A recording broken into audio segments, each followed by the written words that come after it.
The official inflation story in the media goes like this. Workers are demanding too much money. Costs of raw materials and transportation are going up. And the Biden administration has pumped too much money into the economy. But that's not the full picture. There's something that corporate America doesn't want you to know. What corporations don't want you to know is this.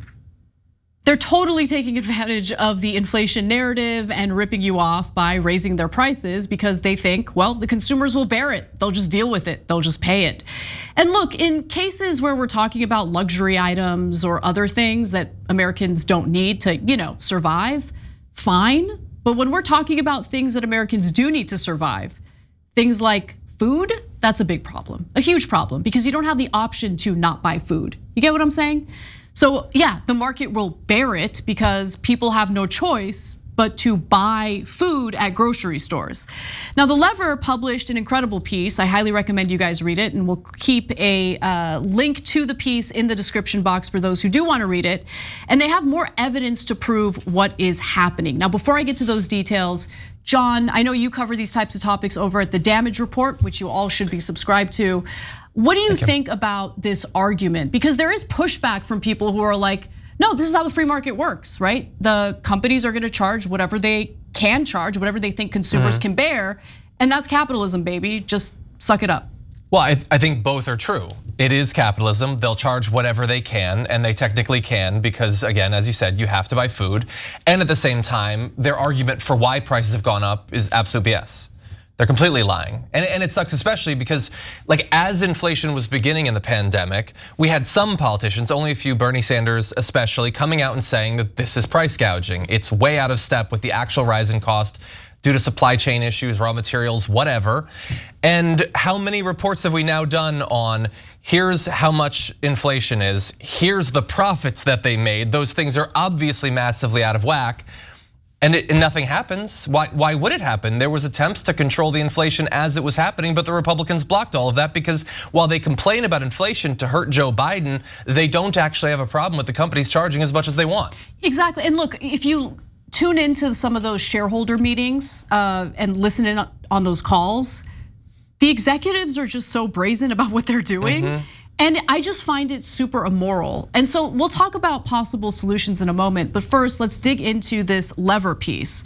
So first, let's keep it real, we're all feeling the pain of inflation, but to really emphasize how bad it is, here's some data. Americans paid roughly 25% more on groceries and dining out this March than they paid in January of 2020, outpacing the rate of general inflation. The Department of Agriculture calculates that the average American spent 11% of their disposable income on food in 2022, the highest amount in nearly 4 decades.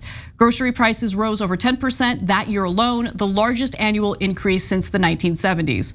So look, my husband and I used to go out to eat every Friday for our date nights. And then we stopped because it just became way too expensive and we want to be responsible with our finances. So I cook all the time and we buy groceries and I'm a little bit of a penny pincher. The thing is, pinching pennies is not really helping because it's so expensive to buy groceries. And I'm just talking about the basics. Look at the cost of eggs, the cost of milk. It is astronomical compared to what it was a few short years ago. So no, apparently it's a quarter more. It's according to those stats. Yeah, and that's a lot, especially for Americans who were already struggling to make ends meet and were living paycheck to paycheck. Because of course, wages have not kept up with this inflation. Pausing here to deliver some honest truth as we do in our news coverage as well. TYT is facing challenges, guys, as the entire industry is. You know who could make the difference? You. If you hit the join button below, it's gonna make all the difference and keep us in business. We appreciate you, thank you. Yeah, they've gone up a little bit over the last year, but not nearly as much as inflation. And inflation, those measures have gone down over the past 6 months, but the data that you're gonna go through show that it could go down way more if the corporations didn't want to just keep as much money as possible. Exactly. And it's also a vicious cycle in that I feel the same way about eating out. Like getting delivery for me and my wife, it's like $60. Yeah. I can't do that, that's crazy. So fewer people do it. So the restaurants are making less money because they have less business, so there's a lot of pressure for them to raise their prices to make up for it. A lot of restaurants have gone under too. Oh, a lot, yeah. Yeah, as a result. So Meanwhile, from January of 2020 to March of this year, the companies behind the country's 10 largest grocery and restaurant brands have together returned or pledged to return more than $77 billion to shareholders. So it's tough times for us. But not for the executives and the shareholders, of course. Some CEOs have pretended like they have absolutely no choice but to raise their prices. PepsiCo's chief financial officer, Hugh Johnston, told Bloomberg last year that consecutive double-digit price hikes, I'm having a little bit of trouble reading today, I guess, on their products in recent years were just there to cover inflation, and that consumers see PepsiCo's products as worth paying a little more for, while they may not be able to afford the big luxuries in life. And guys, when you see PepsiCo, you're gonna assume that this just has to do with sodas or items that people don't necessarily need. But remember, a lot of these like food companies under their umbrella, due to all these mergers, actually include all sorts of like kitchen staple items. Yeah, they own everything. Yeah. That statement is so terrible. It's like, these poors, they can't afford the truly nice things like I have. All they can have is soda.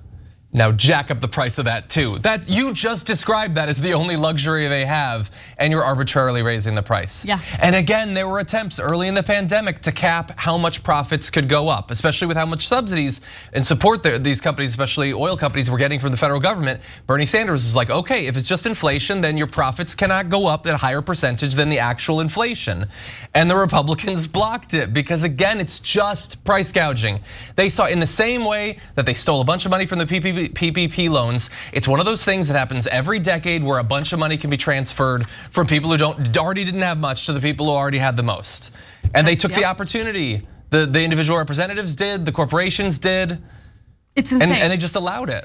So there's more, because we just focused on the disgusting statement by that executive. Now let's take a look at the personal earnings of this executive. So in 2021, Johnston took home $4.6 million in shares as part of his generous compensation package. In 2023, PepsiCo raked in $91 billion in net revenue, a 35% increase over pre-pandemic income.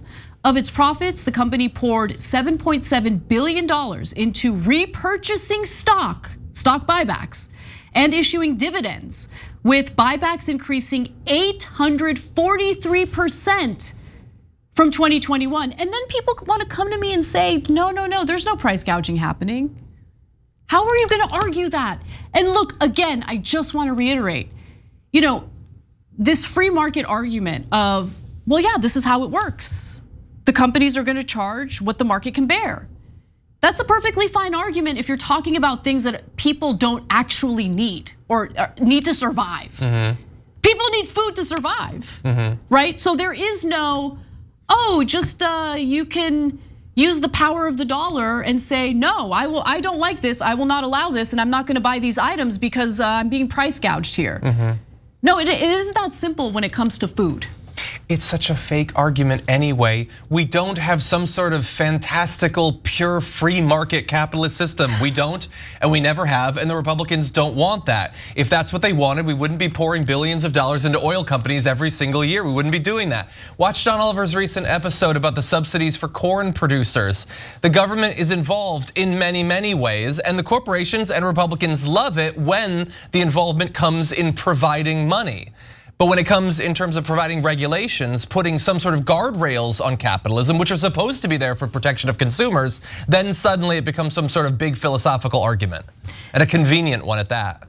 Disc King Hockey in our Twitch subs says, the price fixing is probably why a 1-bedroom apartment costs $1,500 minimum in my area. I hope our government does something about it. Now, this is in regard to a story I did earlier about landlords using an algorithm in order to collude with one another and do price fixing on rents in particular areas. And so it's the same kind of predatory mentality, it's right? a digital cartel. It's disgusting. And luckily, RealPage, which is the company behind that algorithm, is being investigated by the DOJ. But in regard to the price gouging on groceries, I don't I don't think anything's happening. And to be honest, I don't know what policies would help. I mean, one of the policies that would help is there was a time when corporate stock buybacks weren't allowed.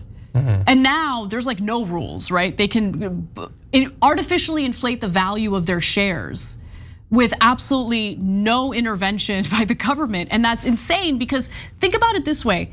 Most executives, their pay packages are not like, the majority of the money they get paid isn't through a salary. That's actually a small part of their pay packages. A huge part of their pay packages is they get rewarded with company stock. And so they have a conflict of interest here. They want to inflate the value of those shares to give themselves a promotion, to give themselves a raise. 100%. Yeah, well, and you're right, but it's small in percentage terms. When you're like the Pepsi guy and you're making 4.6 million, it's objectively large still, the salary. Oh, the salary's large, But then also it's small compared to that, yeah. I'm saying 100%. the ratio of their salary to the value of their shares. Yeah, and nothing's being done. Look, Biden was talking about shrinkflation for a few months. He got booed during the State of the Union when he pointed out that specifically that food companies were doing this. So Republicans will go from screaming about inflation to booing the guy who's like, hey, maybe we talk about this a little bit and probably don't do anything anyway. That was enough to get him booed. Finally, I want to go to this graphic from The Lever, and please read this piece. There's all sorts of information in there, lots of details that unfortunately we don't have time to get into.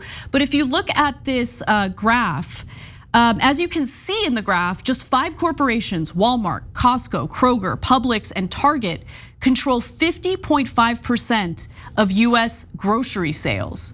So look, I'm a member of Costco and I honestly don't know where I would be right now without the low prices that you still pay at Costco. I'm being honest, right? So Costco, I think, is still doing what they can to keep prices low, and I've been shopping there a lot more. It's just hard when you have a 2-person household and Costco means that you're gonna be buying in bulk. But I'd rather buy in bulk than be, price gouged. You gotta start feeding Charlie human food. Well, who says I wasn't already? But yeah, I mean, the idea that we have a competitive capitalistic system is a joke when you consider all the mergers that have taken place and when you consider how certain strategies have been implemented in order to prevent the competition that helps to keep prices low in a capitalist society. Yeah, and the only thing I would add to that is that chart obviously makes it look bad in terms of consolidation, but I would say that the actual reality is worse because that's like a meta view of America. But regionally, one of those companies could control a far larger share. In some areas, Walmart might literally be the only place reasonably that you could get food. And so they effectively have a monopoly at that point. It may only be 30% nationally, but nationally doesn't really matter when you control a state or regional market. That's exactly right. That's a really good point. If you enjoyed this video, that's because of our members. They make us independent, they make us strong, and they make us honest. Become a member today by hitting the join button below.